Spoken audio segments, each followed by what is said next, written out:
The other thing that I tend to see, is that today a lot of designers don't specify the PCBs correctly. They quote IPC or, a standard or a reference, but they don't understand the standard.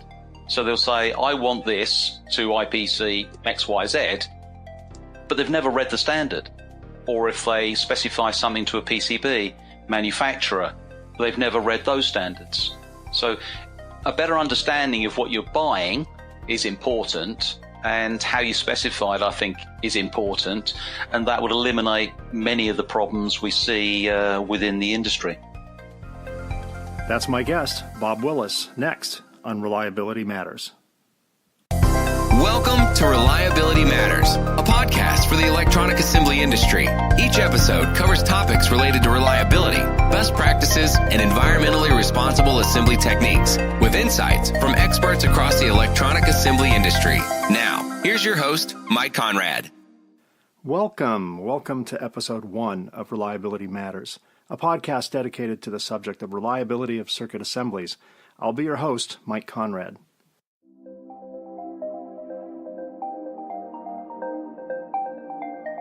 When it comes to electronic assemblies, reliability has never been more important than it is today.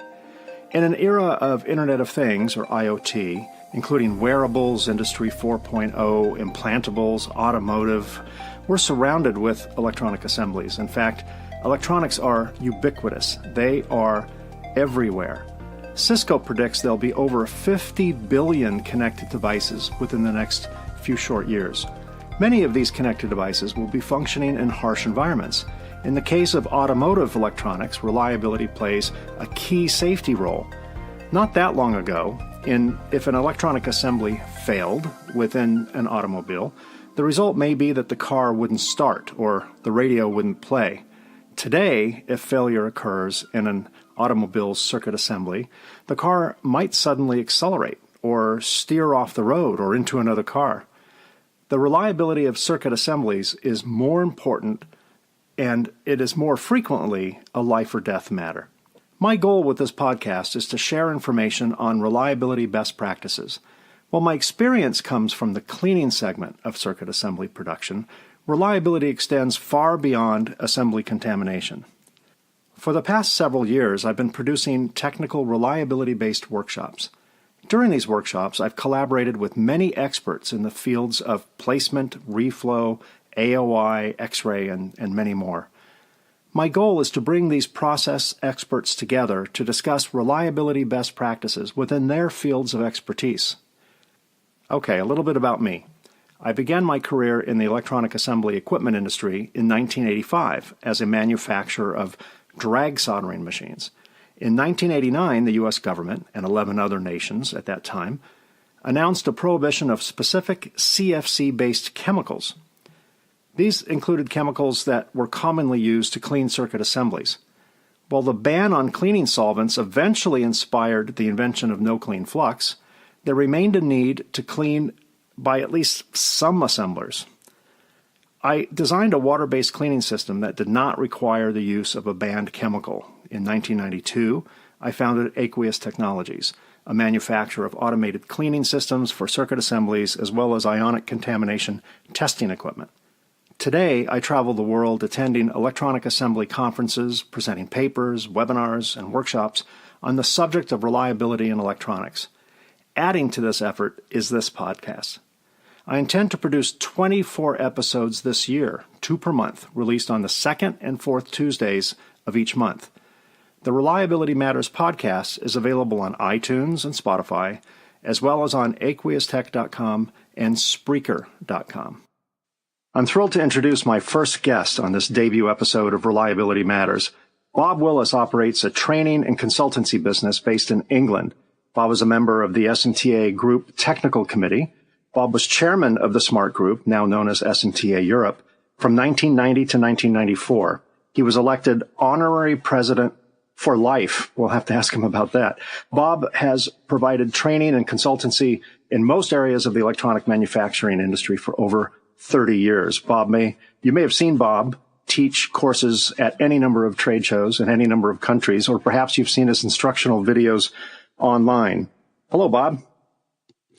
Hi, good afternoon to you. Well, good afternoon. Good morning to me. Good afternoon to you. We are separated by 6,000 miles on this podcast. Normally, I'm used to seeing you on a trade show floor, teaching your courses or watching you on my laptop screen. This is an unusual experience to be able to talk to you and not actually see you right in front of me. I don't know. For you, that might be better. For me, I don't know. But I'm glad to be talking with you right now. And thanks for being part of this first episode. How'd you get into this consultancy business, Bob? Well, I guess, I've been running my own training consultancy business for over 30 years. Originally, I worked at GC Marconi, and I was involved in, manufacturing, PCB fabrication, failure analysis, environmental test. And then I joined a contract manufacturing company for a few years, PCB fab as well. And the company was going to be taken over by another organization. And I thought, well, I might as well just do my own thing, which I did. So consequently, I've been doing this for that amount of time, sort of over 30 years. I got into training originally through kind of default. On a Friday afternoon, there wasn't a lot going on in manufacturing, cleaned down for the weekend or the maintenance shift. And I started running little training courses for groups of engineers and operators on the floor. It wasn't my job, and I got told off a few times, but to me, it seemed like a logical thing to do, and provided the people concerned wanted to hear something which was related to the business, that's how I got into training, and I've been doing it ever since. If you like what you do, if you enjoy passing on information, then I guess you might as well make a business out of it. Well, what's the saying? If you love what you do, you never work a day in your life. So it sounds like training's in your blood. You were doing training when you were, whether it was official training or licensed training or not, you were doing training when you were at Marconi. Now that you're on your own and you've been on your own for 3 decades, what types of services do you offer? I guess that the majority of it is training, and more online training now. I prefer to do that sort of thing because, in all honesty, it's a lot cheaper for the customer.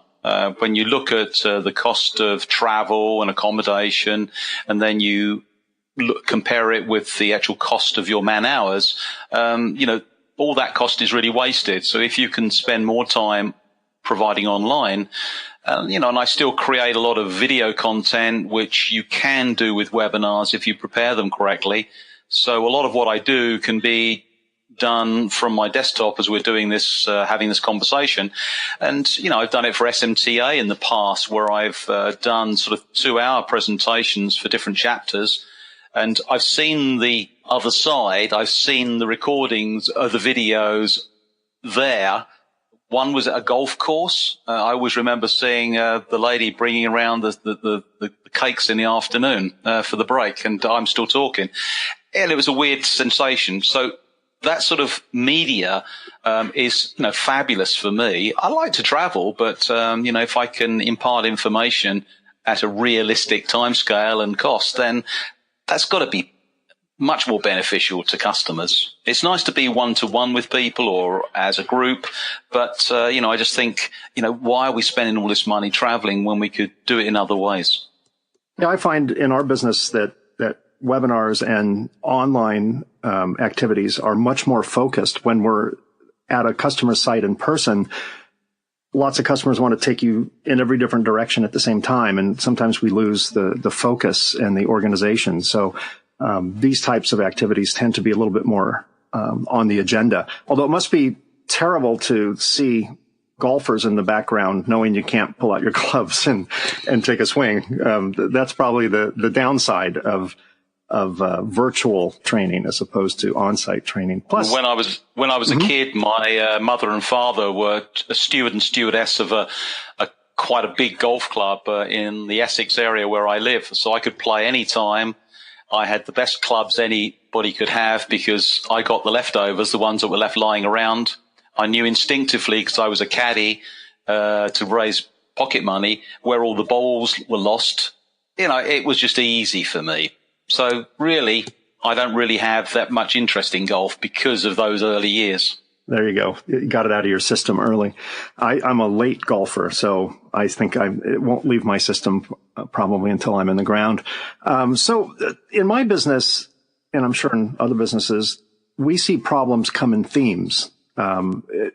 We see 10 people unrelated all contact us with a similar issue. Do you see that in your business? Do you see common themes of say, failures or questions? And if so, what's the theme of the day? I think it's everything you've ever heard about, everything you've seen before just keeps going round and round and round. I mean, just literally today I had two people, one PCB fabricator and one assembler in the UK, contact me about a problem, send some pretty pictures, and I said, okay, that's the reason. That's the reason. But the problem is sometimes you're talking about the same product. So I have got into that situation a couple of times now where I'm telling, the same story to two parties, but unfortunately they're then talking to each other.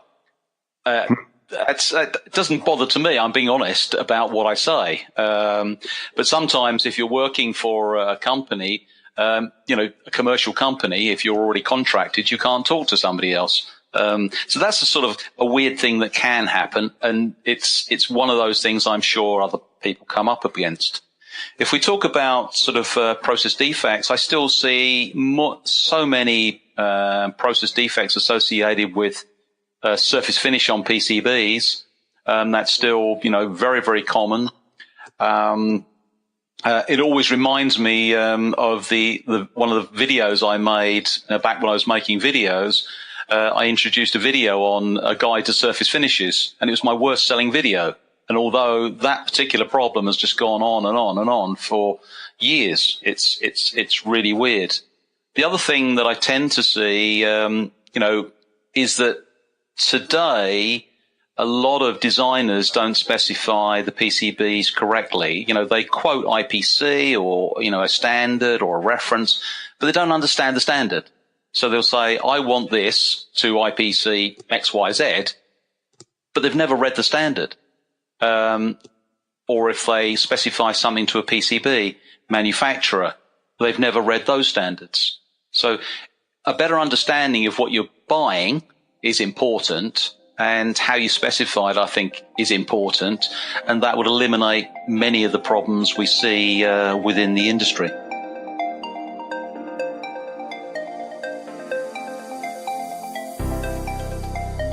Yeah, we see similar things. We see an OEM will decide to send a contract manufacturer a job, and suddenly they start pulling out all these IPC standards that were never really in effect or utilized while the product was manufactured by the OEM. But as soon as it goes down to the CM, all of a sudden all these standards get thrown at them.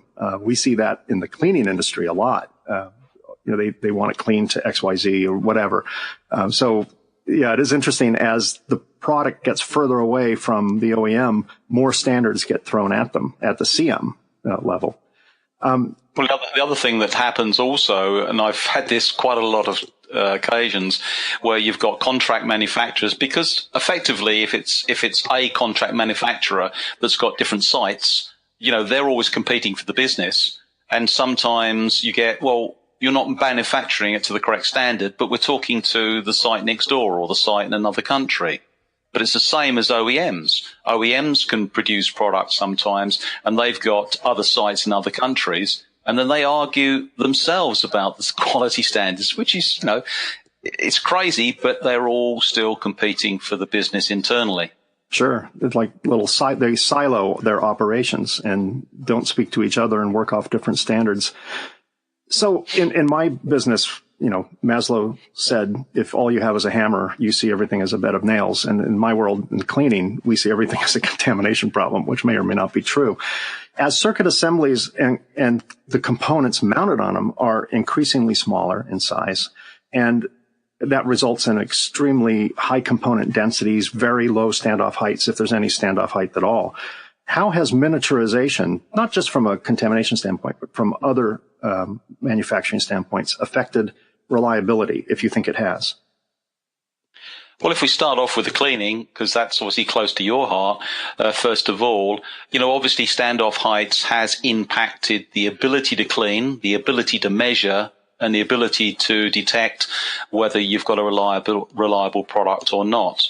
And, I'm always the nuts and bolts guy. I like to see something. I like to do something to see whether it's actually working. So simple tests wherever possible, to see that a board is being cleaned, the machine is cleaning a board effectively, and also we can actually test under it if we're using, ROSE testing. So, what is the capability of those things?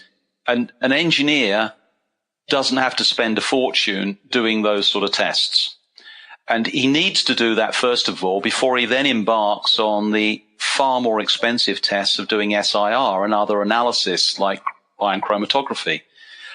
I find some engineers jump in right at the start and find they haven't got a good result because they haven't optimized their process. So why waste money? Get the simple things done first of all, and then move on to the qualification tests, which the customer and, of course, others want to see. If we look at low standoff devices, I guess over the last sort of 5 to 10 years, QFNs, we've seen them being introduced on pretty much any product. They're produced in that style because they're cheap to produce. You can put lots of different functionality in them, and you can get pretty good yields. If we move and forget about voiding for a moment, which on many occasions is just not relevant because most of the people using these devices don't need the heat dissipation factors that they think they need. So everybody gets drawn into, we need 20%, we need 10%. I've worked in companies for a couple of days trying to solve a problem when I talked to the designer, it didn't matter. They didn't even need to have solder underneath this part. And I'm trying to solve voids for them. Absolutely crazy.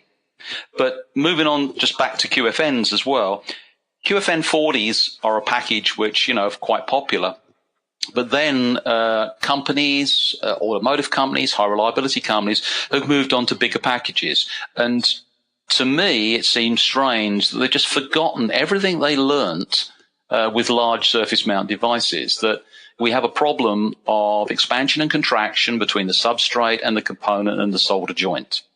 And we can all perhaps use a different solder, but fundamentally, if one thing expands at a greater rate than the other and contracts at a different rate, then you're going to have problems. So going from a small QFN, going to a 100-pin QFN, people started to see failures. And it to me, just seems illogical. But then again, I've grown up in a generation, I'm getting old now. The younger engineers perhaps haven't experienced some of the problems that we've seen in the past. So QFNs and standoff heights and cleanliness and these sort of things are still popular problems that we see and discuss widely. Yeah, I was just at the Cleaning and Coating Conference in Chicago last week, and there was a lot of talk about these bottom-terminated components. And what's interesting is there seems to be a complete disconnect between the component manufacturers and the OEMs and contract manufacturers that use them. The component manufacturers come up with a package that has a lot of attributes in itself, but the whole concept of design for manufacturability is just out the window. So component manufacturers come up with a package, and then there are years of conferences devoted to how to utilize those packages and how to mount those packages and how to solder large packages with more than 2,000 connections below them onto an assembly. It seems that the component manufacturers and the technology to utilize those components are on different planets, and it takes time for the industry to catch up with the technology. And by the time they do, of course, then the latest terrible package comes out that can't be used, and we have to figure out how to use it. It's kind of the cart before the horse, or so it seems from this end.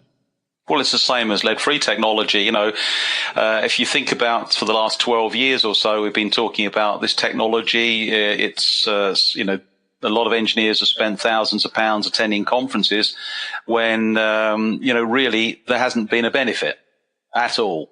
It's cost the industry more. Some of the materials are more hazardous, more difficult to generate. The cost has gone up tremendously. So there are certain groups of countries in certain parts of the world have got a lot to answer for. Yeah, agreed. So let's talk about harsh environments for a moment. I was in Amsterdam earlier this year at the Harsh Environment Conference. At the Cleaning and Clothing Conference last week in Chicago, there was a lot of talk about harsh environments. And I have maybe what might be a unique view on harsh environments. So traditionally, we defined harsh environments as like downhole in Houston in an oil field, or up in space, or an unpressurized part of an aircraft, or any other uninhabitable environment. Do you see a redefinition of harsh environments? And if so, has miniaturization or other factors moved the bar into what's considered a harsh environment? I think it's an interesting question. I think that certainly if you talked about harsh environments, as you so rightly said, downhole drill, a really demanding environment. If you look at space applications, there's different applications in space. And, I've worked for a couple of satellite manufacturers, and, I went into the conversation with them, talking about the harsh environment, and said, no, it's an office environment in certain applications. So you've got to be specific. And I'm not saying that you need to be specific. I'm just saying we need to be specific about, what space applications. If we look at, the things that are coming along, really, electric cars and those sort of applications are really going to be demanding, not because they're necessarily working in a harsh environment, but the amount of voltage and current that those cars are going to be utilizing, and the battery technology, what we're having to do in terms of board technology to meet those requirements and test those requirements in the future. We were doing a webinar with MPL literally yesterday, and I was quite intrigued looking at one of the slides showing the protective environment that all of the electronics has to sit in, with, sort of safety cutouts and laser cutouts and all this sort of stuff. The test equipment sat outside, but all of the sort of the gubbins were sitting in this box, taking up probably more test area room than anything else. But, because we're talking about these huge voltages and currents. So that's sort of a demanding environment. If you look at, wind farms and turbines, some of the printed circuit boards in those obviously see potentially very high temperatures, a lot of vibration. And if they're not designed properly, then, they can be at serious risk. So there's lots of things that can be defined, but I think, more and more automotive are going to move into that because of the revolution in the electric car. Sure. I'm going to get into this a little bit more in a second. But in the case of wearables, for example, most wearables are treated as a harsh environment product because wearables go on people. People tend to go into harsh environments, not necessarily downhole or space, but cold, hot, humid, vibration, all those things that are traditionally attributes of check marks of harsh environment. So, I think as boards become smaller, the tolerance for, in this case, residues, since that's my specialty, is lower. And as the residue tolerance lowers due to board design, the threshold for what is a harsh environment / safe environment is variable. That's one of the themes of the conference I was at last week was, what is a harsh environment, and do we have to build to it? And if we think we're not going down an oil oil well, then, so we don't need to build for harsh environment. That may be kind of flawed logic with the way boards are designed today.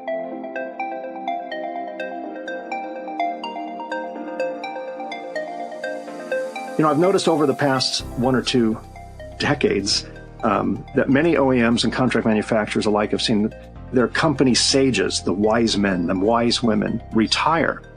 And these were people who had been around for many years, were very knowledgeable in a wide variety of electronic manufacturing disciplines. They were like Bob Willis's all over. Everyone had their Bob Willis working for them.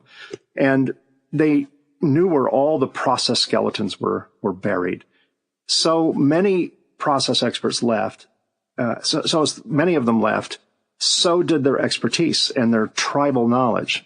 Many were never replaced. In fact, it's very rare now. Maybe in a large company, I see a process expert or a wide experienced process expert. But most of them were never replaced, and they left behind this huge knowledge gap, which unfortunately get replaced by product salesmen, trying to sell their wares.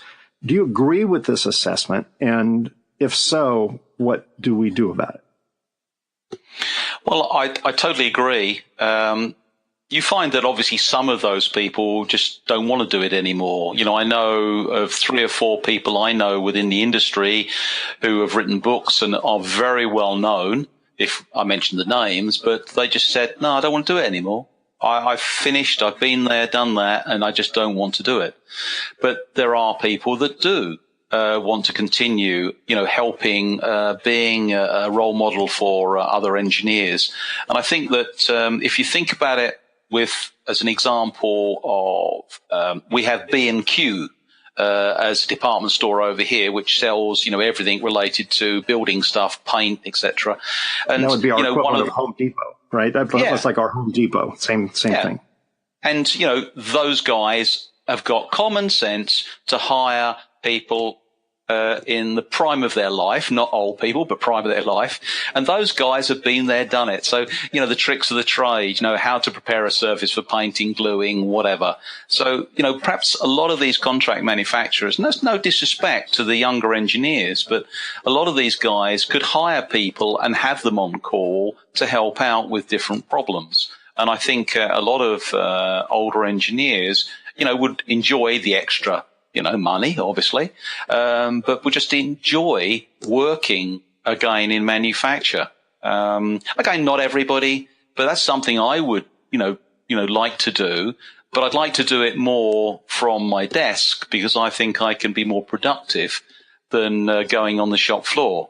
But again, I was on the shop floor last week for 2 days building 150 boards. And at the start of that week, I was helping a company with a wire loom problem. So sort of even going back even further in my youth. So, I like that sort of problem solving. I like helping people and obviously education. But the younger engineers, with, again, no disrespect, tend to love the toys. So if you've got a production line and you've implemented, let's say AOI, SPI, all the sort of inspection equipment, that's fine. And they are doing a job and doing it perhaps more effectively than, some operators because they can look at boards faster. But the bottom line is younger engineers don't tend to look at boards. They think the machine tells everything. It doesn't. If you've got a problem on a board, whether it's misplaced components, poor soldering, whatever, the machine has told you that it's got a problem. It's told you how many problems it's got, and it's passed on the corrective actions to whatever other machines. But somebody's got to look at the boards occasionally. And I worked in units sort of in Italy once, and I said to the engineers, "Have you looked at the boards?" "Oh, no, we don't go on the shop floor." I said, "You're an engineer and you're responsible for the reflow and the weight." "No, that's the technician's job." So how can you solve problems if you never go on the shop floor? Crazy. So it's attitudes, I think, as much as anything. I'm a licensed pilot, and when I was going through my training, the flight instructor kept drilling into me, fly the plane. And I'm like, well, duh, of course I fly the plane. But I like to read these NTSB reports of plane crashes, and several of them have been because the pilots really stopped flying the plane. They were so reliant on instruments and automation that the old-fashioned stick and rudder, which is what you're speaking about in the electronic manufacturing business, is put to the side, and they assume that the auto throttle is set, or the automatic glide slope approach is set, whatever. They think that's all set. And there was a major airline that crashed in San Francisco a few years ago, just short of the runway, because they had 4 licensed pilots in the cockpit at the time they landed, and no one realized that one button wasn't pushed, and they just relied on the automation. And I guess that's kind of a scary analogy, but it drives home the point. In any industry, you can't stop flying the plane. If you're building boards, you can't stop looking at the boards. If you're driving a car, you can't rely on, the Tesla autopilot, to not see the semi-truck in the middle of the road. You have to constantly be involved with your process and own your process. I guess that applies to any industry, specifically this one. Well, 2 years ago, 2 years ago, I was working, with a company, and they were looking at conformal coating, and they were looking at cleanliness and doing SIR testing. And I said to them, well, that's great. You've got the results. You can see there's a problem with those results. But did you look at the boards? So why would we look at the boards? Well, I said, you've got the results. You've got the squiggly lines, which represent the SIR trace. You can see when it's changed. Did you look at the boards? Well, why? Because you've got to see where the failure occurred. Yes, you can look at all this sort of technical stuff, and I do as well, but I want to see where the failures occur. I also want to try and understand why they've occurred. And this particular company was a solder paste manufacturer. And then sort of the next year at this conference, I had 5 of their development guys on a training course with me, specifically on this sort of subject. And I thought, okay, that obviously worked. But to me, you've got to drill down and look at the detail. You may not want to, but you've got to see what's actually happening before you can actually fix a problem. And if you can do that, it's easier to fix a problem. Yeah, very true. So with Internet of Things, IoT, fueling the electronic assembly industry with potentially billions of new devices. In fact, Cisco stated not long ago that in the next few years, they expect there to be up to 75 billion new connected devices. Many of these devices will be highly miniaturized and will operate in relatively harsh environments. Is our industry prepared for the next major evolution? Well, first of all, can I just say one thing, and I may upset people, but I'm bored to death with 4.0 Internet of Things because, it's marketing speak for what is happening in the industry. And obviously somebody came up with these 2 things and have run conferences on the subject and obviously made some money, which is great. But if we drill down to the detail, communicating with machines, communicating information between machines and people, those are sort of things we should be doing in the first place. It's not rocket science. So I do get upset when people jump on bandwagons and use these phrases. But going on to the question you asked, I just had to say that. Get it off your chest, Bob. Get it off your chest. Yeah. Whether anybody will notice, I don't know. But I think that we have to take on board that, technology. You mentioned about wearables, an example. Whatever type of technology, we've got to put the effort and time into testing and evaluation, setting standards. In MPL's work with wearable technology, we spent a lot of time with washing machines. We've got a particular type of fabric which we can integrate into wearable. I turned up one day and there's this washing machine. I said, what's that there for? Just a standard pucker washing machine. And again, it's for testing. And then that will allow us to do some sort of standards, which then can be used in the industry. So we just got to adapt what we do. But I think we've still got to use the basis of what we do and do reasonably well, which is perhaps MPI.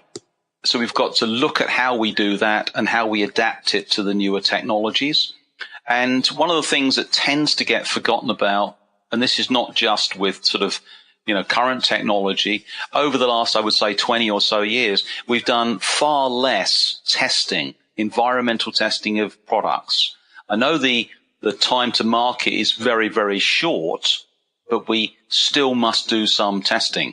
And I see a lot of products that are quite often introduced unless they need to be tested, they're not tested.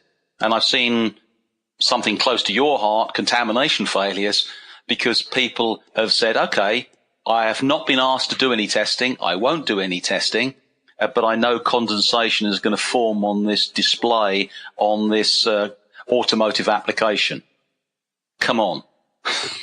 Yeah, I'm a huge proponent of environmental testing. That all other forms of testing are predictive, and environmental is a reality-based test. It basically accelerates the age. You get into this time machine, go 5 years into the future, and see if your board is still alive. All other tests, particularly contamination testing, ROSE testing, SIR, even ion chromatography, they give you numbers, they give you factor points, but they don't predict whether those numbers will cause a failure.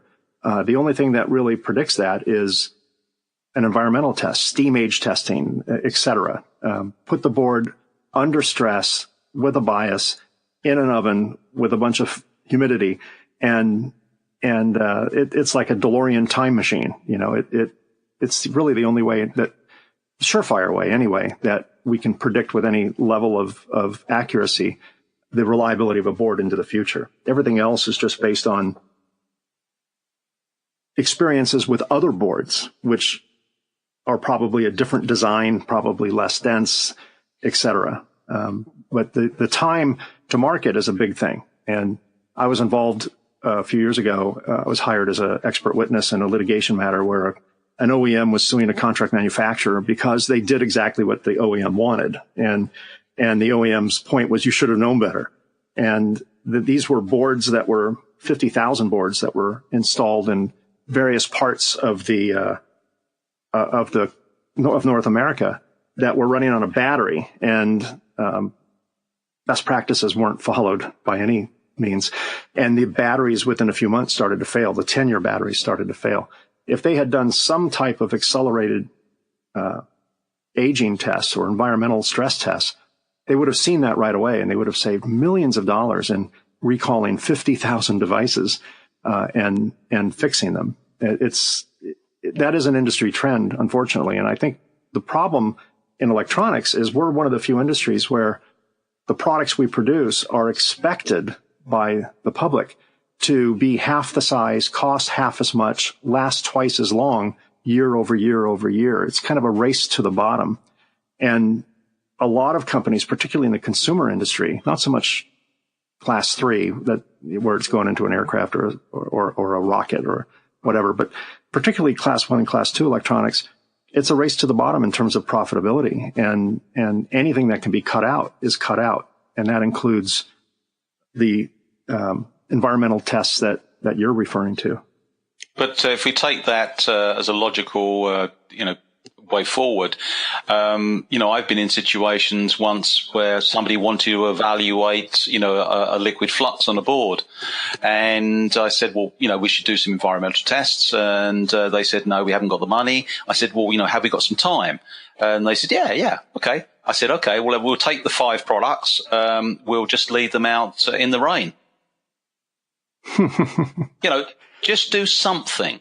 If you do nothing, that's bad. If you do something, at least you've learned something. And we could see corrosion products on 2 of the products. So, even if you were doing simple sorting out 5 materials and threw away 3 because you can instantly see corrosion, that's got to be of some value to shorten the path to use.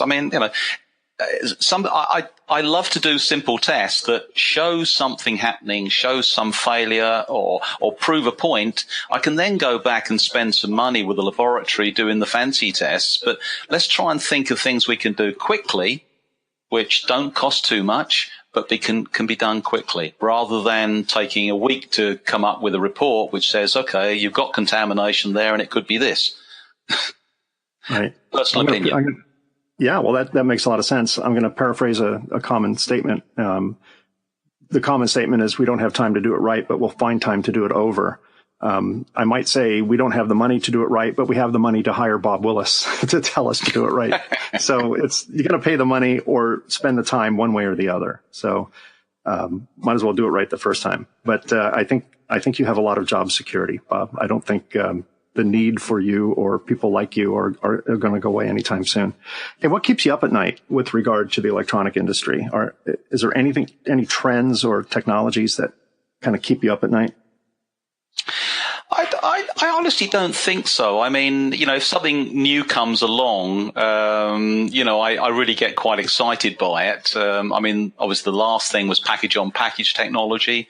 I know that's been in mobile phones now for probably 5 or 6 years, the first one being Nokia. With the lipstick phone, which was the most hideous phone ever invented, but, it used the technology. And when I started, I couldn't afford the components because they were so expensive to buy from the well-known component suppliers. So I made my own, and people said, well, they're not the same size. The ball pitch is a different size. I said, it doesn't matter. I'm learning. I'm putting one package on top of another. I'm soldering them in place. I will learn about dip paste. I will learn about profiling. I will learn about cleaning. I learn all this stuff. And then when I can afford to buy some smaller ones, some cheaper ones, I will learn again. But that was, great. I really enjoyed that. When we talk about waking up early or keeping me up, it's happened just recently. I was again building some boards for a customer, 150, and there were 2 different styles of boards. And I can distinctly remember I woke up, about 3 o'clock in the morning, I'd forgotten something. I got a list of all the things I needed to do and forgotten something. So that made me jump up. And occasionally, if I'm doing production lines, I know that you've been involved with me once at Productronica doing my cleaning and contamination center a few years back. I can get everything written down. I can plan everything. And then sometimes I think, oh, I've forgotten something. So it's those types of things that tend to wake me up at night rather than sort of technology. It's making sure I've put everything in place for something I'm going to do. Very good. We're going to have to wrap this up. We're running short of time, but I want to ask one more question. And this is something that you arguably cannot do from your desktop as much as you would like to. What's your favorite dive location? I know you're an avid diver. I've seen all the pictures. To be perfectly honest, out of anywhere I've ever dived, I have to say Little Cayman. So I've been to is that near Grand? Is that part of Grand Cayman? Yeah. There's Cayman Brac, Little Cayman, and obviously the main Cayman Islands. But there it's unspoiled. You've got some great diving. You've got some nice beaches to walk along. You've got this one little sort of. It's like an oldie worldy, and I no disrespect to the restaurant itself. It's like an oldie worldy sort of cafe, American type cafe, diner. And, we'd eat in there most nights and have very good food, just basic good food. And I'd take a bottle of wine, go back to our little bungalow on the beach. It's just idyllic. And although I, have been to lots of different locations, that's the sort of, I just would go back there as a drop of a hat. And the diving's good as well. But it helps that the water's warm. You probably wear like a 2 mil shorty or something, right? You don't have to wear that 7 mil, almost like a diving bell. The water's nice and warm, at least most times of the year. I've had some good dives in Grand Cayman. I haven't done Little Cayman. I've done Jamaica. Jamaica's nice, but the coral is all wrecked. It's been picked at over all the years. I've done Turks and Caicos, but kind of the same thing. Not a lot of coral, but I have heard great things about the Cayman Islands and also the Great Barrier Reef. Ever gone there? Ever dived there? Yes. Yeah, I dived there. And this is quite a few years ago. I used to go over there and work for what was and what has become Australian SMTA. I used to work for those guys. A few years back, and myself and Zarro were over there a couple of times, but we've never actually dived together because he's a diver as well. So yes, but I didn't really enjoy it as much. And of course, you've had all the bleaching over there of the coral as well. A lot of that's been devastated as well. So yeah, Little Cayman, number one. Everybody should go there, or you can always obviously watch the Cayman video clip on my YouTube channel. There you go. Well, if no one got anything out of this podcast except one thing, that one thing might be Little Cayman, Bob's favorite dive location. And I'll bet you want to make sure that your dive computer and everything that controls the BC and everything like that was built to harsh environments, right? Well, yes, but I like to be old school as well. I have a watch, and I have a gauge that tells me how much air I've got, and I apply as much common sense as I possibly can. And that's why you're still with us. Well, and we're glad you're still with us. How do people get a hold of you, Bob? Well, they can visit the website, which is bobwillis.co.uk. The email is there, so all the information is there. So that's really the best way to contact me. Excellent.